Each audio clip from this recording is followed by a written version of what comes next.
Hey guys, welcome back to Nutrition for the Soul. If you don't know me, I am Tia. I am gardening in Zone 7B, and I've been gardening for about 4.5 years on a small scale, just a couple raised beds. I was in an apartment for a little bit. I did a little bit of gardening there, more of herbs and things of that nature. If you don't know my story, I have recently bought property in Northeast Alabama, and I have about 21 acres, 21 and a half to be exact. I want to go over some goals that I have with you guys this year, some plans, how I plan to get there, some things I'm anticipating to maybe not go perfectly as planned, but kind of the way that I am going to get around failures, if you will. So grab a cup of coffee or a cup of tea or just a nice drink and let's go. So like I said, I am going to be planting a large garden this year. I will insert some pictures and show you guys the space. It's actually a space where my sister's horses were for a couple months. They fertilized, they dug up the ground really well, and obviously they peed and pooped in the area, so it's pretty fertilized. There's hay's there, so sorry, my dog's going crazy. No. But anyways, so I will hopefully have no problems with fertilizing this year. That's the goal. I don't really want to bring in compost if I don't have to, because like I said, I am going to be gardening on a large scale. And for me, having just moved, not even a year ago, I'm still trying to get things in the work, and it's just really not feasible to bring in a huge load of compost. So with that being said, some of the goals that I have, I just wanted to go over with you guys really quick. So I made these. So some of the goals that I have for this year, excuse me, is to forage for 10 items in 2022. So I really believe that the things that are in the woods or in nature or out in your backyard can be used as food or medicine or things to just supplement in your daily life. Like for instance, dandelions. Everybody views them as this pesky nuisance, this weed, this thing that just needs to be sprayed and completely eradicated. But if you've ever actually looked into dandelions, dandelion the roots, the flowers, and the leaves are all medicinal. They can all be used for different things. I've heard some people can use dandelion root as a substitute for coffee. Like I said, there's dandelion salads with the leaves. The flowers, again, can be topped in salads, or my plan for dandelion flowers are going to be to dry them out or pick enough fresh that I can do an infusion in oil and use them for different skincare products. Excuse me, again, ointments, salves, lotions, creams, just different things like that that I can substitute rather than having to go to the drugstore or to Walmart and buy the things that are full of chemicals and things that aren't so good for your skin, and to be able to have more of a natural, sustainable, and closed cycle in my life. Because I am off-grid. When I bought my property this past year, it was completely raw land. There was nothing on it, so I am building I have built a cabin, and I am going to be 99% off-grid. I know some people take the term incredibly serious, meaning no electronics, no YouTube, no cell phones, no nothing. However, I'm not that extensive. Obviously, I have a YouTube channel. I am wanting to grow this, and I am wanting to provide you guys, the new gardener or the single gardener or someone who just doesn't have a baseline. So the goal for my channel is for somebody that has never seen a garden or didn't know that carrots grew in the ground or the tomatoes grew on a vine, to be able to go out and successfully plant their own garden, whether it's in a patio in their back yard or on a balcony in the apartment, or if they have land, to be able to go out and utilize said land. So anyways, so that's one of my goals for 2022 is to forage 10 items in a way that I can use them. So obviously dandelion's one of them. I'd like to try to find some morel mushrooms I've never hunted mushrooms before. I've never been super into that, but again, it's food. They can be used medicinally. So those are just some goals there. For my garden, I would like to plant a little tea garden. So I love coffee. I am a coffeeaholic, but I'm also a teaaholic. I'm staying in an area that I have a complete bar lined up and a complete portion of the counter lined with just different teas that I've collected over the years, and just I love it so much. I love the beneficial herbs, the beneficial plants, the flowers, everything like that you can just seep in some hot water and get the incredible benefits of the plants. And I'm so excited for that. So I want to plant a tea garden, and I'll go into more details on these things in videos later. What I'm planting in my tea garden or what I'm foraging for. I'll make a video on that when I do that. It'll probably be throughout the year because, sorry, my dog got stuck. Because I don't necessarily have everything to forage up front necessarily. So dandelions, for instance, grow kind of year round here. Like we just had a snow with 3 or 4 inches fall last week, and they're still living, they're still alive.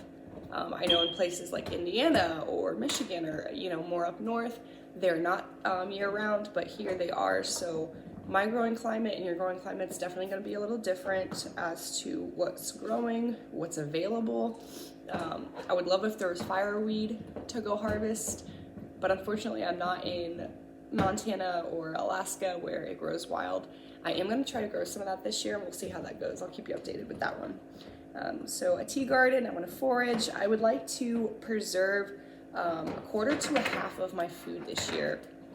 I went from eating, 1 pepper that was ripe at a time, or a handful of green beans, or just a couple root vegetables at a time, to wanting to have enough to put up for an extended season. So like I said, a quarter to a half of my food for the year.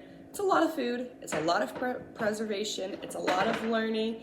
It's gonna be a lot of work, but I am very excited to bring you guys along for that and to see how we do at the end of 2022 and see where we're at with that, and see what I need to increase or what I need to decrease. I'm definitely planning a large garden, and I'm super excited for that.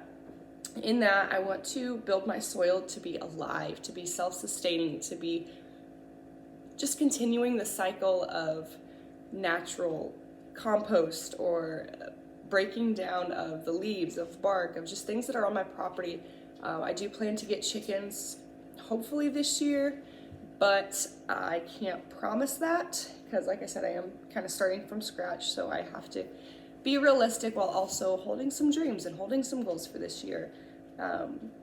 So I want to build my soil. I do want to bring home a deer for my meat supply for 2022 and 23. I don't know, I've been hunting on my own property, but I've never had to go away from my own property or go off of my own property to hunt. So I'm not sure how well that's gonna go this year because our season did get extended here in Alabama. I heard from one of the locals that it typically ends around February, I believe he said. But this year it's actually been extended till around April. So I don't know if I'll have time for that, but if not, then we'll do it the end of this coming year, which would be the beginning of next year's season. And one of the last things that I want to talk about is chickens. So like I said, I have a goal of having chickens, meat chickens, as well as laying hens. I am going to try to build everything kind of similar to Justin Rhodes' chicken tractors. A lot of my stuff will be recycled materials, things that I can find by tearing down buildings or going to garage sales and just picking up extra lumber. It might not be, exactly in his style. He would. Sorry, my dog joined me. But I would like it to be mobile. I would like it to be able to have the chickens in the garden to scratch up and pick out the bad bugs and different things of that nature. So that is definitely a big goal that I have for this year, is to build the chicken tractors and be able to have my chickens work for me and just help the soil and just be kind of holding their own, if that makes sense. And one of the ways that I plan to do that, we're gonna go over a list. Oh, hello. Hi.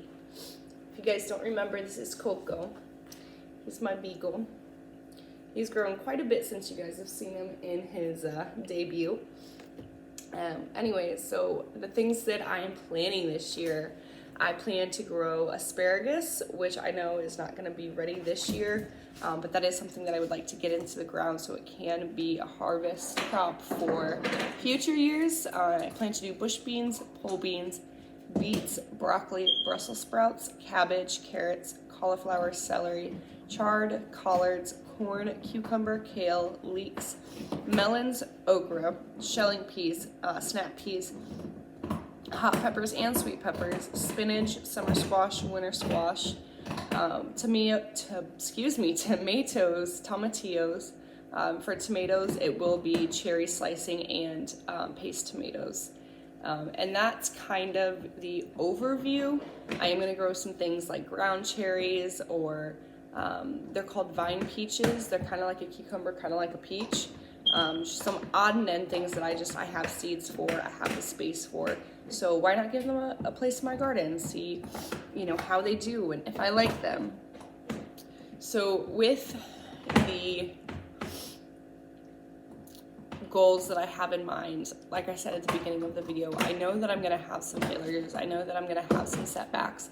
And this year, really, my goal obviously is to meet some of the goals that I mentioned, but it's also just a year to learn, to observe, to go out in the garden and enjoy it. I really love what Jessica, Sauer says from Roots and Refuge here on YouTube.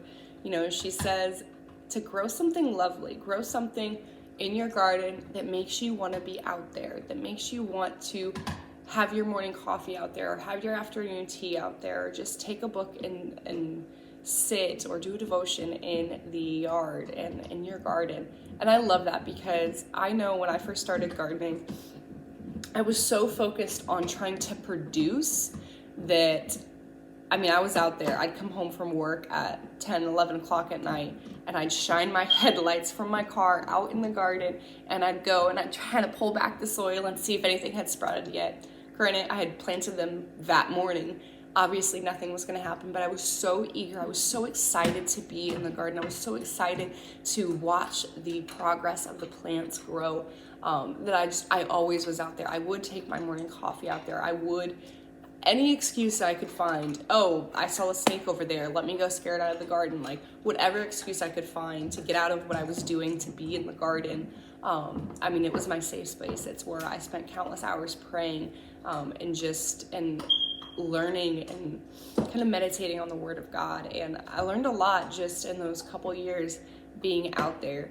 However, after about year 3, I went out and, like I said, I hadn't planted flowers. I hadn't planted anything that was like pretty or aesthetically pleasing, anything like that. And I kind of got bored almost. It was like, okay, I know the vegetables aren't going to be ready yet. They're not going to be sprouted yet. They're not going to be producing yet. And I actually missed a lot of signs in the garden and what my garden was trying to tell me.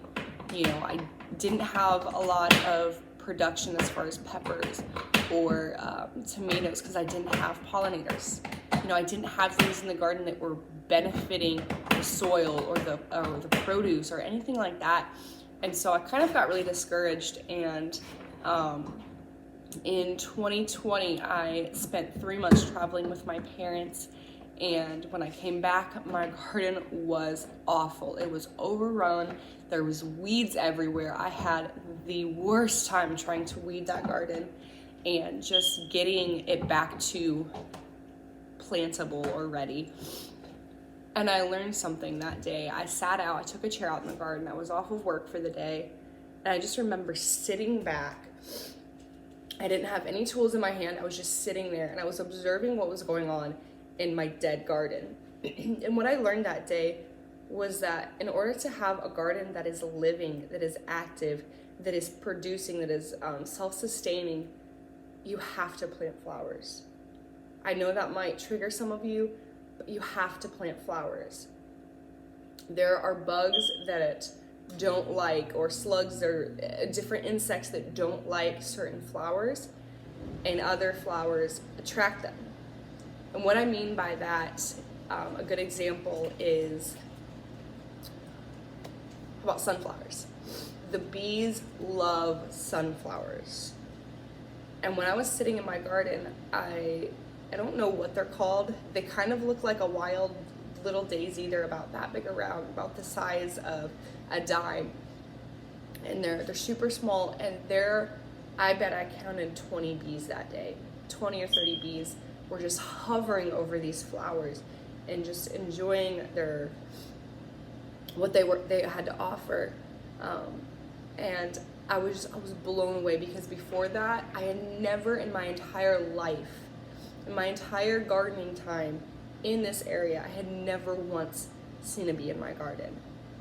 And looking back, I realized how much of my failure was attributed to my own lack of knowledge and my own lack of planning to plant flowers. It blows my mind. And as I kind of look back and think about the failures that I did have, the things that never had fruit on them or never got to full production, was because of my lack of planting, and my lack of just being like, hey, let's plant something lovely.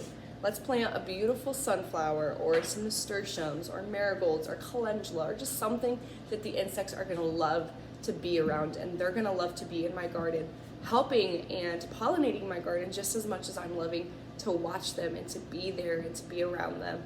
And I learned very quickly in that span of about a week of, okay, I've got to cut back the production and really make space for some flowers. And that is one of the things that I'm going to do this year. I went just to Walmart and bought a ton of flowers this year. I've bought snapdragons, marigolds, zinnias, and that's just from Walmart. I went to Baker's Creek, which is rareseeds.com online, and I love Baker Creek. They are a phenomenal website. Every time you order, you get a free seed packet, which I love. If you don't know me, my love language is gifts and words of affirmation, so I love getting those seed packets. Y'all, I'm not even gonna lie, there's times where I won't need seeds, but I'll order them just because I want to kind of give myself a gift. Anyways. So I am planting a ton of flowers this year. I'm planting some perennials and some annuals, and just diving into that, I'm planting some cut flowers because I want to be able to have a little bouquet on my table during the summer, and just different things that I can just go out to the garden and enjoy, have my morning coffee, take a stroll, and just enjoy the time in my garden. So I can't wait to continue on in the season, these videos. I have a lot planned for February. I'm super excited for that, so stay tuned to that. I'll have another update of the garden and where we're at in that process here in just a couple weeks. I'll show you guys what I've already planted and what I plan to plant, because the list that I read off was just the vegetables. That did not include, the tea garden and the herb garden and all of these different things. And so I am so excited for you guys and with you guys. And he's being needy, I'm sorry. But I hope you guys have a blessed rest of your day. I hope you go in grace, in peace, and in love. Until next time, guys. Bye.